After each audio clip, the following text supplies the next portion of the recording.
Ladies and gentlemen, it is my distinct pleasure to introduce you to someone who's not only a notable woman of substance in the Chicagoland business community, but is also a friend. We share a love of books and darn good coffee. But on the professional front, Kylie's been in recruitment and she's done events, she's done marketing. She has been specifically focused though on employer branding now for about 5 years. And she's currently the global manager of employer brand at Relativity, which is a legal technology company that's headquartered right here.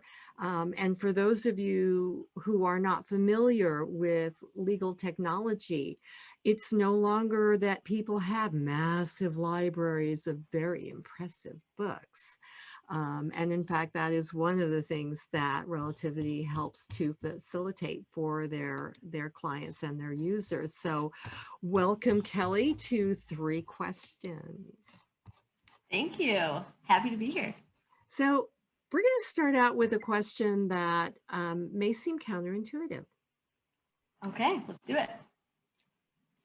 What is one thing that you've learned in your leadership journey that would have been just as valuable if you'd learned it from a helpful hand, as opposed Sure. to slogging through the experience? Oh, yes. And this is going to sound probably silly or like common sense because it seems really simple, but I wish somebody would have told me, really think about when you're organizing your meetings to organize them towards your attendees, whether that's organization-wise or even the content that you're presenting within the meeting. I would say, organization-wise, just ask your team what their preferences might be. Do people want to get together once every 15 minutes a week or once a month for a longer duration instead? And even do they want to review materials ahead of time so you can really spend the meeting discussing and making decisions, or do they sort of compartmentalize their work and they'd like to just hear it all then and now and maybe the hour that you have and get things done? So that's been pretty important for me to think about. And on the content side, being in a niche area like employer brand, I work with a lot of different stakeholders and departments and team members, and I think it's really easy to get lost in your area of focus and your subject matter expert. That's what you do every day. You live and breathe it.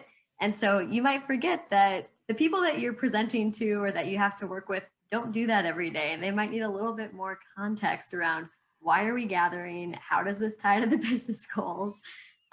Things like that. So really making sure we hone in on those things in the meeting is important, and making sure you follow up as well with those action items. I can't say how effective that has been to just follow up, whether it's email, Slack, whatever it may be, a project management tool.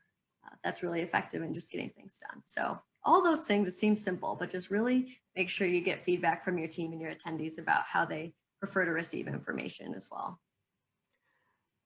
And I know you mentioned that you thought, well, this is just, common sense. But I swear we've got to find a better phrase for that, because these are things that are common sense after we become used to the benefits that it provides when we do them. And I think to a certain extent that speaks to the expertise bias. Sometimes it's difficult to remember what you know that other people might, for very good reason, might not have the same context you do. So when I teach critical thinking in problem solving, one of the things I ask them to think about is, how would you explain this to a very bright 10-year-old? How would you make sure they understood the context? And they said, are you suggesting that my boss is a very bright 10-year-old? And I said, no, I'm suggesting that your boss does not have immediate access to the same context. Sure. And that's a great point. And even if we do know these things, like for instance, I've been told that before, probably several times, but was I really putting these tips into practice? That was more where I had to take a look at myself and really evaluate what I was doing and how I was leading. because even if I thought I even had the knowledge, I don't know if I was always putting it into practice and utilizing it. So that's another piece of the puzzle. Well, we're both big fans of books, and I think sometimes we get it's easy to get, "Oh my god, that would be good. That's a good idea. That's a good idea. That's a good idea. Ooh, yes, I should do that." Um, and it's very seductive because we do care as professionals, as people, we do care about honing our skills, and so it can be rough. Um, now, on your way to being in charge of essentially how the whole world practically sees a firm, you've had multiple roles within the organization, but have there been leadership challenges that you keep running up against? Yes, I definitely would say prioritization is a big one. And just also as a leader, really deciding what projects and tasks that you are responsible for and that you'll take ownership of, and what else you could delegate to your team members. I think my roles, Delegate? yeah, Delegate?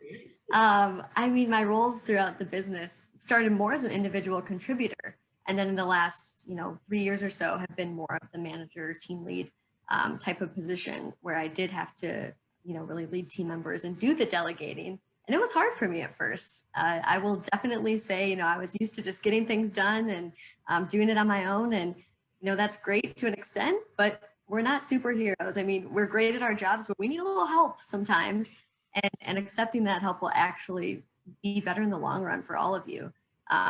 So a few things I think I learned about that with prioritizing is get to know your team members. That's a huge one, or even just peers and colleagues that you might work with on a project, and know that their skill sets and their interests are something that you can really use to, your advantage. And if you have a new team member, take the time to get to know them. It might be a little more work up front, but it will definitely pay off in the end. But then it's really easy, when you get this incoming information or tasks or projects, to think about, okay, is this better for my skill set? Should I own this? Or is this better for a team member to own and really run with based on what they're good at and what they're interested in? Provide some learning opportunities as well. So that's been very helpful for me. And project management tools like a Jira or an Asana, task management tools, those are helpful if you do delegate. You can get a 10,000-foot view of the status update of what's going on during a project and just project manage and stuff like that, but you're not in the weeds of executing the task. That's up to someone else. And if I do own a project, I definitely take full ownership and hold myself to the standards I would of any team member, and make sure I don't procrastinate, none of that stuff. So yeah, I mean, prioritization and really actually delegating work has been something that's been super helpful. And as my role evolves and changes, I think there's just more and more tasks to potentially prioritize, and even bigger subject matters. So yeah, that's one I've definitely learned, and I'm still working on, by the way. I don't think I'm perfect at it. And it's one of those things, again, where I knew what delegating was, but I wasn't always doing it. So this is definitely something that, is still in practice today. Well, I would suggest that two of those things are so tightly intertwined. I appreciated that you showed them each in light of their own, standing on their own, the understanding what each of your team members have for strengths, and where they might, still need a little bit of learning and growing. It's Yep. critical because if you delegate to the wrong person, it could actually exacerbate things as opposed to solving things. So if Okay. you don't know your people, how could you possibly delegate effectively? But again, that's from my perspective, I just realized I fell into that trap because it didn't occur to me that they are actually two actions that you take. So I appreciated your, you know, taking apart the weave a little bit so we could see the different threads that come in to weave together to make the real strength of delegation. Um, but that also speaks to question number 3, Okay. because you are very aware of other people And your leadership is greatly appreciated in part because of that. And that means that you've done a lot to grow and build your leadership. But has there been any particular action that you've taken that has changed your leadership deeply? And would you recommend particular things for other people? Absolutely. A couple of things I would say. Being a leader that is self-aware is something that I admire in other leaders and that hopefully is helpful to my team as well. Because I don't really think you can improve yourself or your leadership unless you're aware of what might be a challenge for you or what's a pain point that you could address. It sounds simple, but little things like that. You just have to be aware of, okay, that triggered me, or maybe like I could have handled that better. And that could be just you realizing that on your own. Maybe it's some feedback from your team members or colleagues as well. But that's really important. And I think through the self-awareness, I was actually able to be part of a pilot career coaching program for leaders at our company at Relativity. And it was fantastic. I highly recommend, seeking out a career coach if possible, one that really matches, your goals and what you're looking to achieve. But if possible, that really helped to prompt me as well in terms of looking inside myself and what I could figure out to be a better leader. And then once we identified that and we had things to work with, they were able to provide me with some models or frameworks about just, okay, I can either avoid these situations by, setting myself up for success, or if there's things that are out of my control that come my way, I've got a set of tools where I can better handle these situations. So I can give you an example if you'd like, but not sure. Absolutely. Yeah, well, sure. So I think one thing that I really realized about myself, well, two things. I definitely need time to process incoming information if it's a new request or it's just something that might be a lot of work per se to take on. And along with that goes making sure that you assume positive intent with your colleagues, because I think it's easy when we're maybe a little stressed or just, running through our day, really busy. If feedback comes in, some constructive criticism, all very fair, by the way, or even, new ideas pop up, you're just sometimes a little like, oh my goodness, we already have so much on our plate. Like we can't possibly do anything more. Are we doing a bad job, or, are we not doing enough? And it's like, oh my goodness, take a step back. No, people could be curious. People could just have a question or just want to provide feedback because they actually do believe in you and that you can make great changes. So assuming positive intent was super helpful for me in terms of people asking questions or maybe offering up new advice or work when I wasn't expecting it. And then what's been received really well is if, there is a new request coming in, if I just ask for a little bit of time to process the information, it is handled so much better on all fronts. I'm able to not react with my current emotional state, whether that's a, sure, we can do it because I'm in a good mood, or I'm a stressed mood. And then I say, I don't think we can do that. And that's before I even assess the full picture, right? I'm just kind of acting based on my emotions. So that was really helpful to realize, all right, here's the information. I'll take a second to process. And then we have the best outcome when I can respond back just a little bit later. So I learned those things for sure. Definitely I need personal time to process, and also assuming positive intent. Even leading with compassion is something our CEO of Relativity, Mike Gamson, does, and that really resonated with me as well. So yeah, those are just a couple things I've learned about myself, and it all ties back up to that being a leader that's self-aware and really working on yourself to be better for your team members and the business. One of the other speakers at the summit spoke to how, and this was a gentleman, Andrew Newman, who's, in my opinion, one of the most deliberate thinkers that I know. But he moved from Illinois to Japan, and he said that one of the greatest challenges he faced was learning that actually it's a comparative thing. And compared to many of the people here in the US that he had done business with, he was a deliberate thinker. But when he got to Japan, their inclination was to view him as a shoot from the hip, because the amount of discussion that they expect you to have to weigh the pros and cons of every angle were far deeper. than even he was used to going at. And he started reflecting, are we taking enough time? We don't always have the time. If the building's on fire, let's not have a long debate about which exit to take.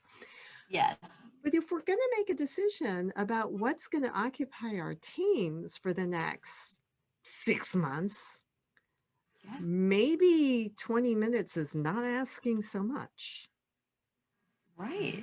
And I think in a virtual environment, it's a little bit different. I mean, we have information from coming in from everywhere. It could be an email, it might be a quick phone call, a Zoom meeting, or even just a quick Slack. So there's so many ways we're receiving information. And in the prior case, when we were in the office environment, how many times does someone just kind of walk by your desk and, oh yeah, I need this from you. And you're like, wait, what? Just a little bit Huh?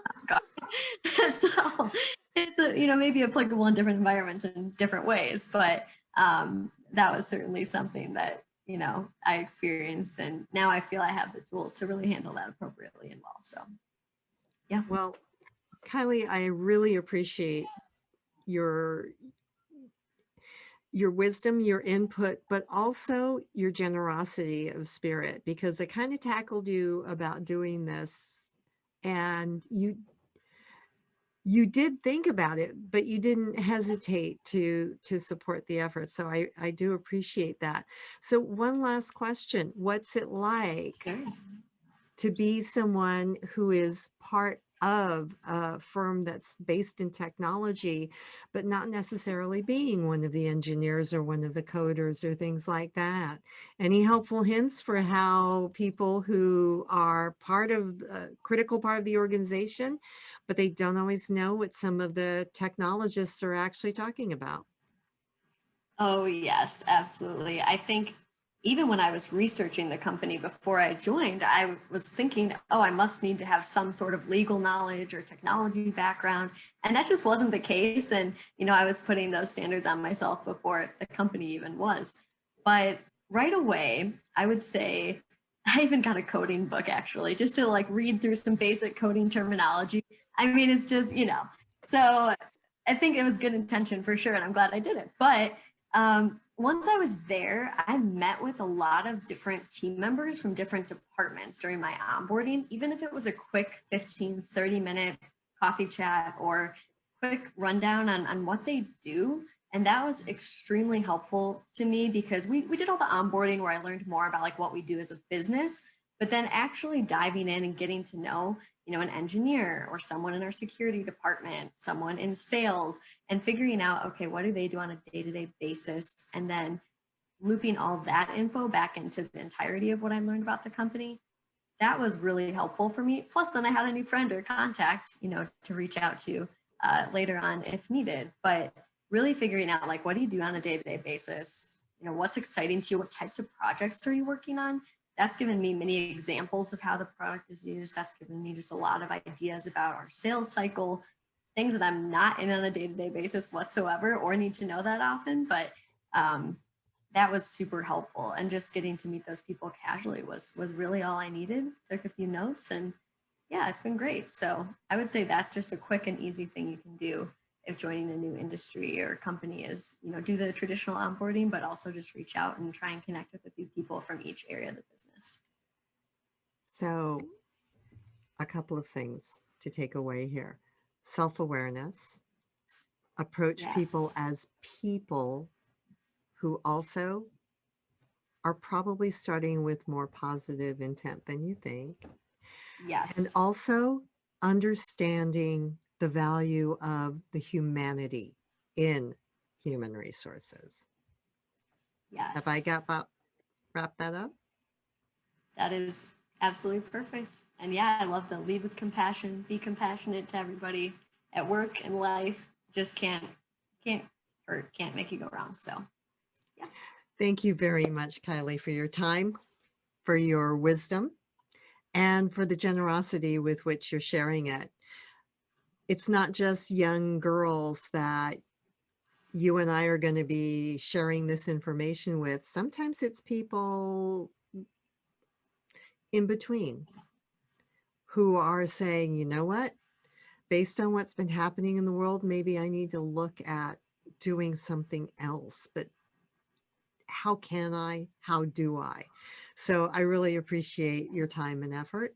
And again, thanks for consenting to do the interview. Of course. Thank you so much for the opportunity. I really appreciate it as well. So always happy to work with you.